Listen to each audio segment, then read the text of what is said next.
Welcome to Impulse. We encounter them every day. We see them on the streets, in the fields, on construction sites, or even in the studio.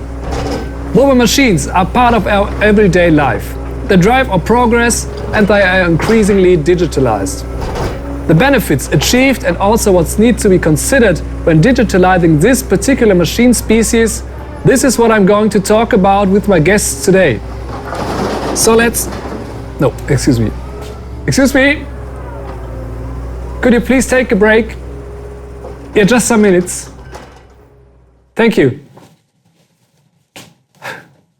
Much better. So let's get started. Let's talk about mobile machines. With me in the studio today is Dietmar Brüss. Dietmar, welcome. Thank you for joining us today. Hello. Good day, Philip. So Dietmar, perhaps first of all, to set the broad framework, what exactly does IFM define as mobile machines?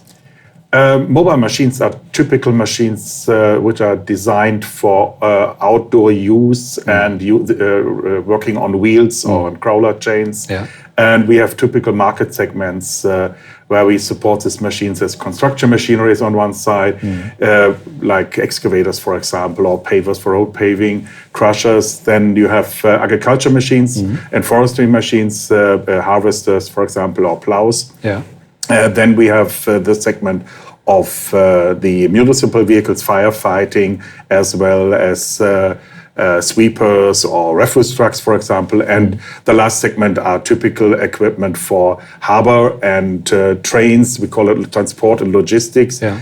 And these are the typical examples of what we define as mobile machines or off-highway machines. Yeah, okay. Because we've seen it in the video behind on the screen, I saw some AGVs. What about these AGVs?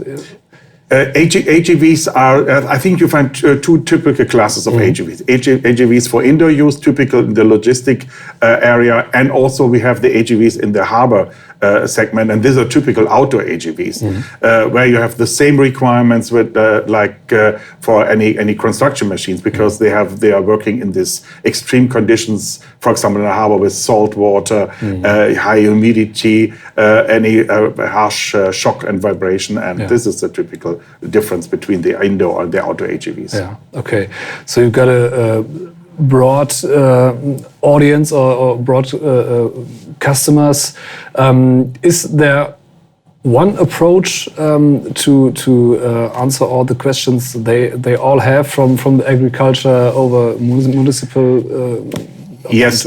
Typical, the requirements of all these customers are similar because they have the specific requirements on the product specifications, and that's also what we implement in this in our products. I think when we're starting, independent if it's our sensor products or controllers or displays, I think all they have the same requirements, but some specific features for the different segments. But I think they must support the extreme conditions. Yeah. In what kind of way think the customers the digitalization? Is it far future or is it really around the corner? It depends. I think we have two classes of customers. I think it's still a group is still developing systems. I think where they integrate automation technology more and more. I think more integration of HMIs, for example, for the operator and so on. But I think we have another group of customers thinking about networking their machines. I think transferring data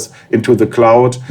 So that is, but I will split the market into maybe a third is thinking about cloud communication and the other the normal automation. Yeah. But you've got solutions for every customer if he likes to digitalize or if he likes to automate. Yeah, we have different, of course, sensor products. We have controllers in different sizes. We have controllers direct mounting on the machine frame as well into the cabin or the cabinet. It depends what the customer's requirement. We have systems with low amount of I/Os and with higher amount. We have network technology, and we have displays now in different sizes, from a small size to a 12-inch display with all the different requirements. Yeah. Okay, perfect. So you already mentioned the harsh environment in which the mobile machines are working normally. what requirements has IFM to fulfill these requirements or fulfill these challenges that they are confronted every day? I think the main, I think during the last 25 years when we start with, or more than 25 years, when we start with the mobile industry, we started with I think in the first step only to fulfill the typical requirement, like a mechanical stress or temperature, humidity. That was the typical key facts what we have to implement when we develop the products. But over the time we learn more and more that the combination of things, of the usage, I think temperature and vibration together is sometimes the key issue. So I think the product specification and also the product verification and testing is now growing and growing over the last 25 years, so that we can, let's say, simulate also the usage of the electronic in a typical equipment. And we have now a scenario for all the products how to implement these stuff in mobile machines. Perfect. Dietmar, thank you for this short overview about IFM and mobile machines. And we would now like to dive a little deeper into the topic and see whether it's really that simple with digitalization. Time for a little change of the scenery, but certainly I don't need this one there. We've just heard that 3 pillars of mobile automation are the controllers, the HMI, and the advanced connectivity with mobile IoT at its center. And I'm happy that I've got the 3 experts for these 3 pillars with me today. Georg, Gerrit, Florian, thank you for joining me today at the Corium. Georg, we know IFM offers every components, all the components I need to automate my mobile machine. But you offer more than that. You not only offer the components, but a seamless solution for every machine of every size. What exactly does this mean? First of all, it means for us in IFM, we have our 3 major product groups, but we see a mobile machine as one system. So this means the interoperability of our products is one major goal. And to achieve this, our slogan, close to you, is very important for us. On the one hand, it's important for us to be close to each other and the development, to develop new features and interfaces that can work together. And on the other hand, it means to be close to our customers, to develop libraries that our customers are able to take the biggest advantage of these technical features in a very short development time. That's the basic idea. Yeah, perfect. So before we get to the libraries, you mentioned also the interfaces. Interfaces, libraries, software is a relevant topic for automation, even at a local stage, which we have now at the view. What exactly are the advantages if you say we offer interfaces, we offer libraries? So maybe, can you give an example? Yeah, I have an example here with me, the ISOBUS gateway. The ISOBUS is a communication standard for agricultural machines. Okay. And here, for example, the ISOBUS knowledge, the ISOBUS stack is inside this gateway.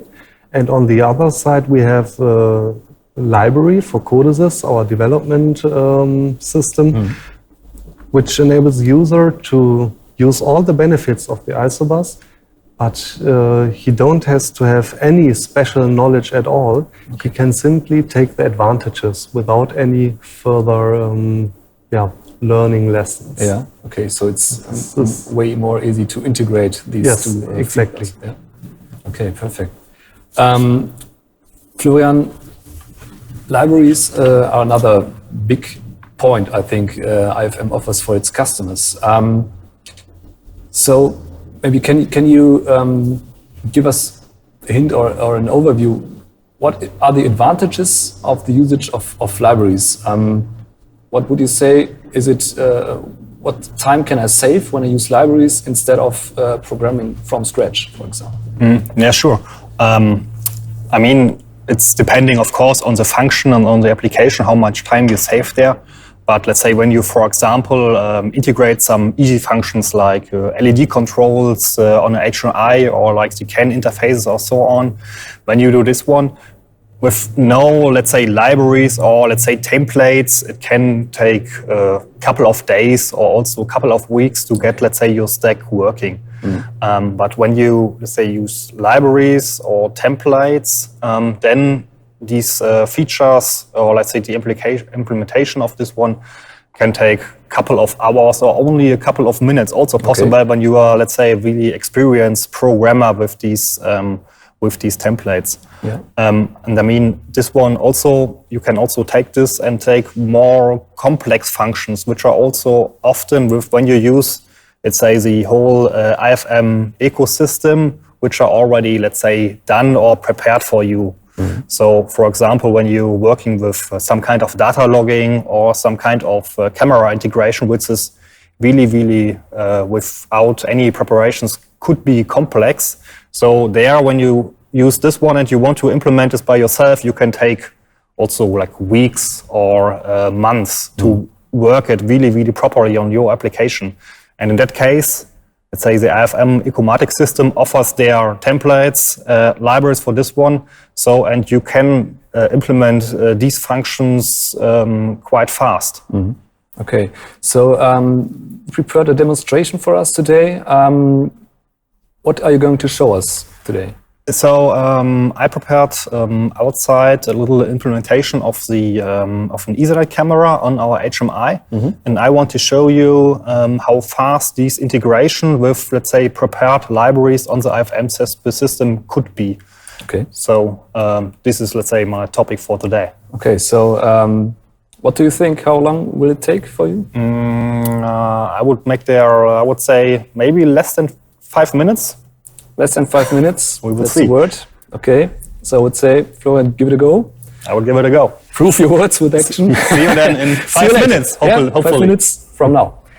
So Florian is out now and getting a bit stressed maybe for his 5 minutes. But we'll talk further on. Gerrit, the camera integration, is this the only topic where I can use these libraries, or are there other applications where you can think about using libraries? No, so the camera integration is not at all the only example. So we are, as IFM, always trying to make the level of libraries as easy as possible. Like for my product, mobile IoT and the advanced connectivity, making it really easy for the customer to connect the machine to the cloud, and with some clicks of a button, then create the signals that needs to be sent into the cloud. And this will allow the customer then to collect machine data, machine information, as I rather would like to call it, because it already has some value. So if oil pressure is a value, it's information already. And that is one of the bigger examples from my side that we are doing to make libraries and seamless integration, like the interoperability that like Jörg just has emphasized. And besides that, mobile IoT is a big part, but besides that, we also have our safety integration, which is really important, which also allows the customer to have a quick integration of their safety applications in their machine. Maybe one sentence. Yeah, sure. It's not only the quick safety application, we have two separate PLCs in our safety controllers. So that means once you have set up your safety part, like a simple emergency stop or more complex safety part, you can change your normal application without any changes in the safety application, which saves a lot of time in the development and maintenance. Yeah. And of course, I would say, if you've got these safety libraries, I think as a customer, this gives me a better feeling, as I know these are proved solutions, proved libraries I can rely on my further programming, so I know they work. Yes, and that's you can rely on it, and you know they will work. But it's also such a long time to get everything certificated and so on. And when you're using our safety library, everything is included. So you don't have to take care about all the standards and so on, which saves a lot of time. Yes. Yeah. Okay, so all the solutions are certified and approved Yes, for of course. safety of applications. Yes. Great. Gerrit, when we talked about mobile IoT and getting not only data but information from the mobile machines, via cloud to use them for my further processes. So, what are the main advantages of these cloud connection when I have all the machines connected to the cloud? Yeah. So actually, there are two big benefits that we offer the customer. So one is, as I said, the connection to the cloud. So that's from data from machine to the cloud. But we also offer the customer a way to send machine commands or machine data or data back to the machine, just for, let's say, two-way communication. Especially in Industry 4.0 in Italy, that's been really heavily requested at the moment. But besides that, let's say, communication channel back, we also have a mechanism where the customer can, let's say, go in real time log into his machine for diagnostics and debugging. So that's basically our two biggest blocks that we offer. So getting the data into the cloud helps the customer, and as benefit is by learning the machine and collecting the data. By just sending over the operation hours of the machine, you can already start trigger mechanisms where you can then get your service department triggered or send an email, say this machine is now will come in for service within the next 2-3 days.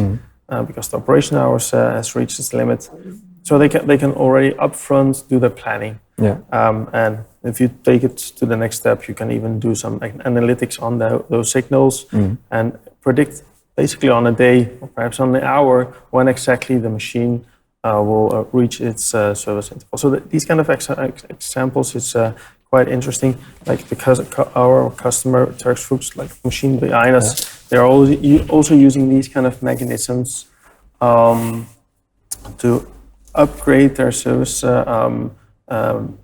service department, or let's say improve the quality, shorten the downtime, because that's also time is money in that sense. So we should take care that the machine is as short as possible offline.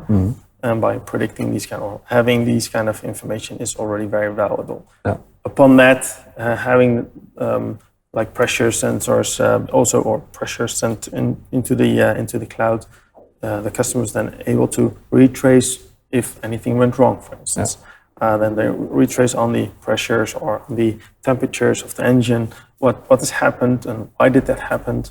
So that's valuable, really valuable information for the customer. Thank you, Gerrit.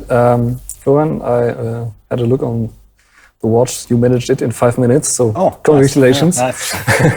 We already talked about more applications where you can use libraries just as mobile IoT or safety applications. So this library solution, is it, so to say, for nearly every application I'd like to program or to integrate in my HMI, for example? Is this a suitable solution for everything? Yeah, this is, let's say, the camera recognition which I showed there is only one example of different functions and functionalities. So, for example, we have for the HMIs prepared data logging, or let's say functions like some kind of media players, or also PDF readers and so on. So normally is then when you can use these already pre-programmed finished features and then just implement it, and you don't have to implement it by yourself. So you're saving there really a lot of time, and typically you run really often when you do something new, often, of course, then in program errors and some issues and so on. So this is already then done and fully tested when you use, let's say, just the functions which IFM brings to you. And not only on the HMI side, also like as Georg mentions there, or Gerrit, like on the controller side or the mobile IoT, a lot of these functions are already prepared, already tested and so on. So you have there really high value when you use, let's say, the whole tool chain on these component then. Okay, perfect. Thank you. Just let's get back once again to the mobile IoT topic. You mentioned the dialogue with the machine. So it's not only getting data from the machine, but also sending information or sending data to the machine. So is this something like software updates? I could use the cloud connection to? Absolutely. Yeah. That's also a mechanism that we provide to our customers. Even though I need to put in brackets, always be careful with software upgrades, deployment of software, especially with safety relevant machines. But yes, we have these mechanisms. So that's let's say the way towards the machine. Have the ability to send the software update to the machine and deploy it on the machine.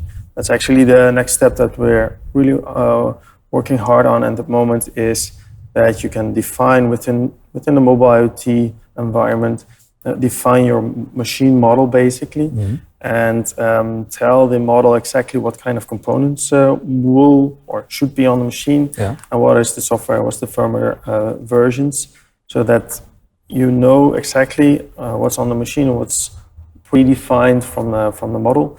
And in the future, we'll be able then to not only compare it, but also deploy the new versions automatically in some sort of a way into the machine. Yeah, okay, perfect. Yeah. So let's have a further look into the future. What is the future of mobile machines? What developments you can think about? What do you think, in which way we will see a mobile machine 4.0? So I think when I can start. Sure. So when I would look at the future for mobile automation is even bringing the components even closer to each other, or perhaps turn it around for the customer, make it even easier to do the full system integration, system architecture, to make it even a step easier. And that's something that we've always been good at as IFM. And if I would focus a bit on my product, is the next steps would be the integration of machine learning in the cloud, but also connections to different ERP systems like SAP. To have the connection directly from the system into the SAP environment, which then also, again, as example, operation hours can already trigger within SAP some mechanisms within the production, within the quality department of the company that's using SAP, for instance, as a basis. So these kind of features, mechanisms will come soon, and is also planned for the future. Okay, thank you. And also something what I want to bring up, when you're looking at the machine interface, which are getting more and more important, because like you have really, really complex HMIs, and the controllers are getting all complex. And what we see there is, let's say, the move to the higher protocols also. I mean, often you have then there a standard, and when a standard is working, then this is normally also then the way to use this standard. So, for example, we are seeing there the OPC-UA integration, like often coming more and more also into mobile machines from the industrial side. And also, let's say, we have not so much, let's say, traditional CAN anymore. We are moving, let's say, to the higher protocols more and more, to the CAN Open in J1939, which is, let's say, more a standard now. And it's also coming more and more to the sensors and also other components. So, which is normally, as Gerhard said, the thing is, when you have something is solved and something is working, then normally also in the mobile machine, it's starting that they use these standards to make the whole programming easier and faster. So this is also something what we are seeing there now happening. Yeah. So once again, thank you three for joining me today here and giving us an overview about the current status of mobile machine automation and digitization and the future. And enjoy the rest of the day here at the Corium. And I will head back now to the studio to talk with my upcoming guests. So, bye-bye. Thank you. Thank you. Thank you.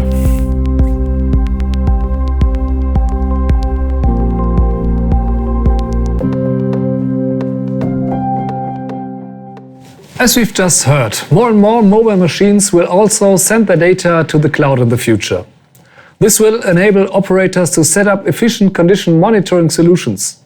But What does that mean in the future? I will now talk to Tim Conklin about the IFM Inspector, a software tool intended to support technicians in servicing and condition monitoring of mobile machines. Hi, Tim. Can you explain to us why did IFM develop the Inspector solution? Sure. A big part of what IFM tries to accomplish is to help our customers be more profitable. In the mobile industry, profitability is really driven by how much your machines are working. So our goal with the Inspector solution was to find a way to help get machines back on the road faster when there's a service issue. In addition, we also want to help prevent service issues up front. So those were two main focuses when we thought about developing the Inspector. How did companies manage these challenges before? In the past, there were really two ways that you could service your machines. One was to send the machine back to the dealer or to the repair shop. The challenge here was time. So you had to wait for availability in the garage and availability of service technicians to be able to fix your machine. Sometimes this meant you might wait several weeks before your machine can get back on the road. The other method is to send a service technician directly to the machine. This is expensive because you have to pay for a specialist's time, and we also have to wait for his availability to travel to the machine, and especially if it's in a remote location, this might take a long time as well. So compared to other solutions on the market, what are the particular advantages of the IFM Inspector? So we really tried to address that whole time problem with the Inspector, right? So we actually are building the Inspector into the machine itself. So the controller and the HMI that live inside the machine are doing all the work for us. And that means you don't need to bring special tools anymore. You don't even necessarily need a specialist to be at the machine. The machine itself will show you key information about what some of the service problems are to give you a head start on diagnosing them. In case you do need to involve a specialist or an expert to help, anyone can also access this Inspector tool remotely via a standard Wi-Fi or cellular hotspot. So let's get into practice. How easy is it to use the Inspector for onboard and remote diagnostics?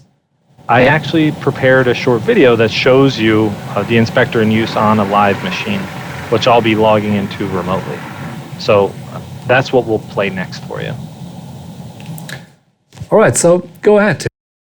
We talked about how you might use the Inspector tool to help troubleshoot your machine or get it back on the road faster, improving your uptime and being able to increase profitability at your business. Here are an example of exactly how some companies use it, built directly into the HMI that already lives on the machine.